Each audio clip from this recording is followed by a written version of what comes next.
India's largest digital media network Suman టీవీతో చేతులు కలపండి. ఫ్రాంచైజ్ ద్వారా లోకల్ మీడియా పార్ట్నర్ అవ్వండి.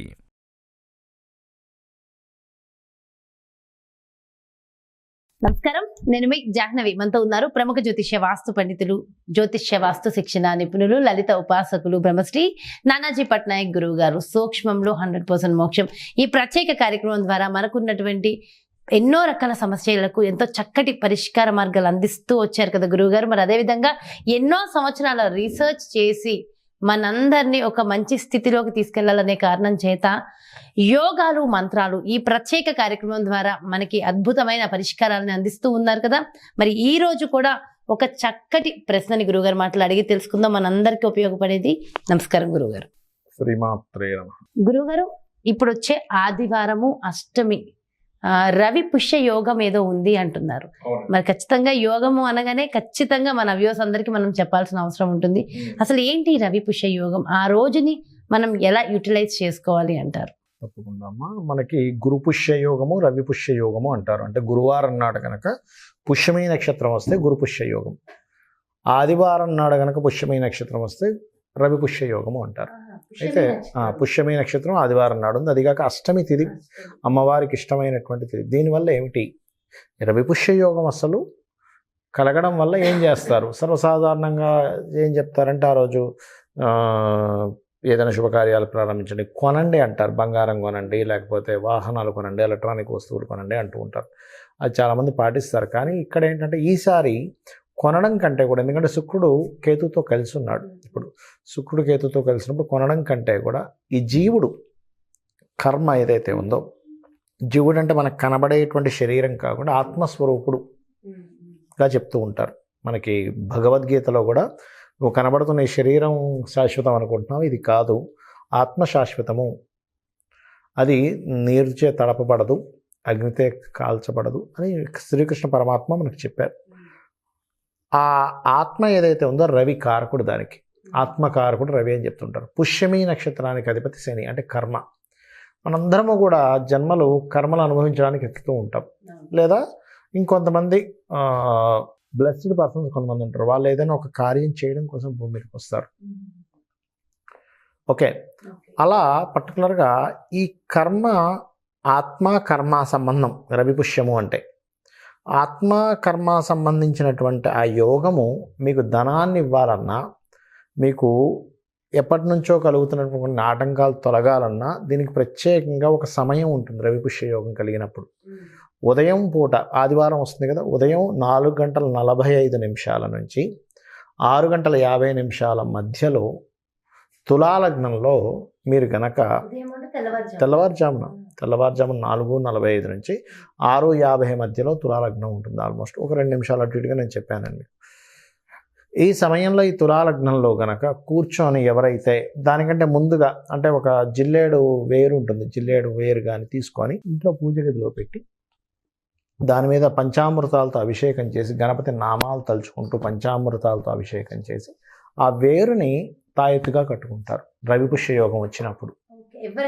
ఎవరైనా కానీ, ఏ రాశి వారైనా సరే కట్టుకుంటే ఏమవుతుంది అంటే, ఇది ఇప్పటి వరకు ఏదైతే ఈ జీవుడు కర్మ అనుభవిస్తున్నాడో, ఉద్యోగంలో కావచ్చు, ఫైనాన్షియల్గా కావచ్చు, ఇవన్నీ ఏవైతే అనుభవిస్తున్నాడో ఆ దోషం పోతుంది. మరి ఈ 4:45 ప్రారంభం అవుతుంది కదండి. అంటే ఏ 4 గంటలకు నిద్ర లేచి చక్కగా కాలకృత్యాలు తెచ్చుకొని స్నానం చేసుకుంటాం. చేసుకున్నాక ఈ 2 గంటలు ఏం చేయాలి?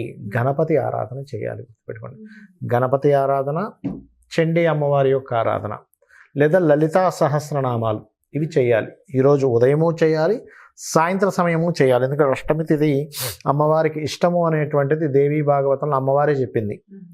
కాబట్టి సాయంత్రం పూట కూడా దీన్ని ఆచరించాలి. ఆ తాయెత్తు పొద్దున్న చేసేసరికి దానికి సంబంధించిన అక్కర్లేదు, సాయంత్రం పూట మెడలో కట్టుకోవాలి. ఉంటుంది, ఎందుకుంటుంది, తాయెత్తు ఎన్ని రోజులైనా ఉంటుందిగా, ఉంటుంది, దానికి ఏం ఇబ్బంది ఏం లేదు. దీన్ని ఏం చేస్తారంటే, ఇది ఒక ప్రక్రియ, ఇది ఒక తాంత్రికమైనటువంటి ప్రక్రియ. దీనివల్ల ఏ జీవికి కానీ దేనికి హాని లేదు. దొరుకుతుంది, మార్కెట్లో దొరుకుతుంది. మీరు జిల్లేడు వేరని అడిగితే ఇస్తారు పూజా సామాగ్రి స్టోర్స్లో. దానివల్ల ఏమవుతుందంటే, గణపతి నామాలతో అర్చించినటువంటి పంచామృతాలతో కానీ లేదా నీరుతో కానీ అర్చించినటువంటిది దానికి ఒక శక్తి వస్తుంది. ఏది రవి పుష్య యోగం రోజు దాన్ని చేశారు కదా మీరు, దానికి ఒక శక్తి వస్తుంది. ఆ రకంగా మీరు ఆ యోగాన్ని పొందవచ్చు. ఇదొకటి.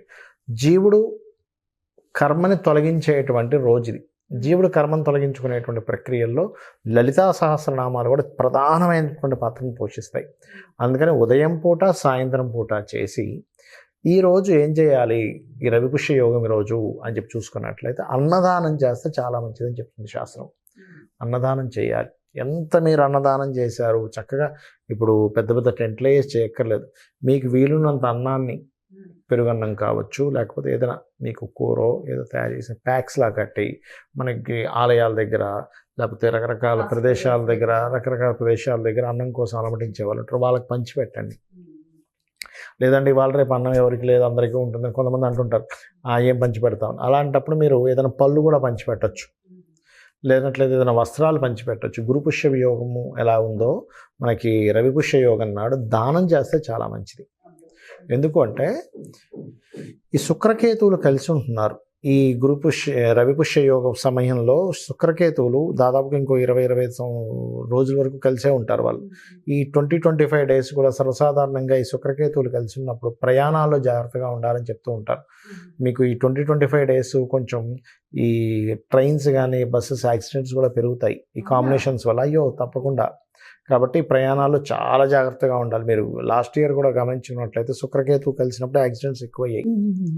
కాబట్టి చాలా జాగ్రత్తగా ఉండాలి. కాలసర్ప యోగంలోకి వస్తున్నాయి కాబట్టి గ్రహాలని. అవునవును, మొన్న కూడా వెరీ రీసెంట్ గా ట్రైన్ యాక్సిడెంట్ కూడా అయింది. అది శుక్రుడు కలుస్తున్నందుకే అయింది. అది ముందుకు వస్తున్నాడు కదా, అందుకని కొంచెం ఆ ప్రభావం చూపించింది. జాగ్రత్త పడాలి. ముందే పరిహారాలు చేసుకుంటే అంటే ఈ గురుపుష్య యోగం చేసుకున్న వాళ్ళకి యాక్సిడెంట్స్ కూడా తప్పుతాయి. నేను చెప్పేది అది యూనివర్సల్గా దాని ప్రభావం చూపిస్తుంది. 20-25 రోజులు కొంచెం యాక్సిడెంటల్ ప్రోన్స్ ఎక్కువగా ఉన్నాయి, బయటకు వచ్చేస్తారు, బయటపడతారు. సో అది మెయిన్గా గుర్తుపెట్టుకోవాలి. ఇంకోటి ఏంటంటే ఈ గురుపుష్యం యోగం రోజు ఎవరైతే ఈ రవిపుష్య యోగమైనా లేదా గురుపుష్య యోగమైనా అయితే ఈ రవిపుష్య యోగం గురించి మనం మాట్లాడుకుంటున్నాం కాబట్టి ఈ రవిపుష్య యోగానికి ఎవరైతే ఈ ప్రక్రియ చేస్తారో ఉద్యోగం రావట్లేదని ఇబ్బంది పడుతుంటారు చూసారు.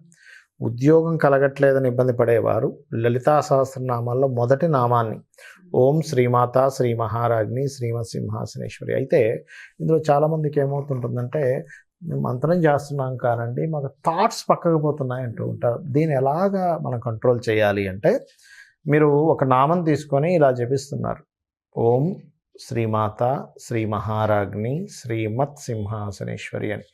ఇది నోటితో కాకుండా మనసుతో చేస్తున్నారు. ఆ మనసుతో ఆ నామం చేసేటప్పుడు ఆ శబ్దం ఎక్కడి నుంచి వస్తుంది అనుకుంటూ ట్రావెల్ చేయండి. శబ్దాన్ని పలుకుతూ ఈ శబ్దం అసలు ఎక్కడి నుంచి వస్తుంది, నా చెవుల్లోకి ఎలా అనిపిస్తుంది, నా మైండ్లోకి ఎలా వస్తుంది అని మీరు అలా ట్రావెల్ చేయగలిగితే ఏమవుతుందంటే దాని నుంచి మీరు పక్కకు పోరు. అయితే ఎప్పుడైనా కూడా జపం చేసేటప్పుడు కానీ ధ్యానం చేసేటప్పుడు కానీ పక్కకు వెళ్ళిపోతుంది.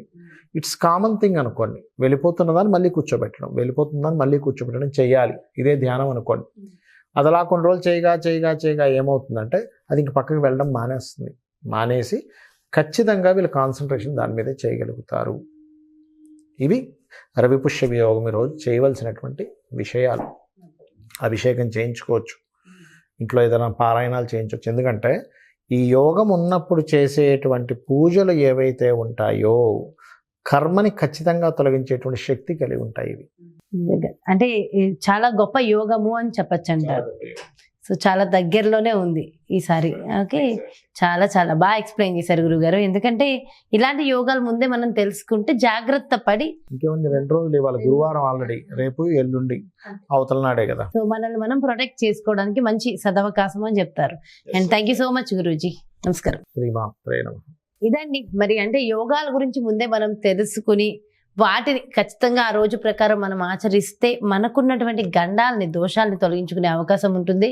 అండ్ వచ్చే రోజుల్లో ఒక 25 రోజుల పాటు చాలా గడ్డు కాలం అని చెప్తున్నారు కాబట్టి దయచేసి ప్రతి ఒక్కళ్ళు కూడా జాగ్రత్త వహించడం చాలా అవసరం. అండ్ చిన్న పరిహారాలు మనం చేసుకుంటుంటే సరిపోతుంది. మరో చక్కటి ప్రత్యేకమైన కార్యక్రమంతో మళ్ళీ మీ ముందుకు వచ్చేస్తాను. మరి అదేవిధంగా మీ అందరికీ తెలుసు కదా, గురువు గారు కొంతమందికి మాత్రమే అంటే చాలా మంది రిక్వెస్ట్ చేశారు. మీ రిక్వెస్ట్ మేరకు కొంతమందికి డైరెక్ట్గా అపాయింట్మెంట్ ఇవ్వడం జరుగుతుంది.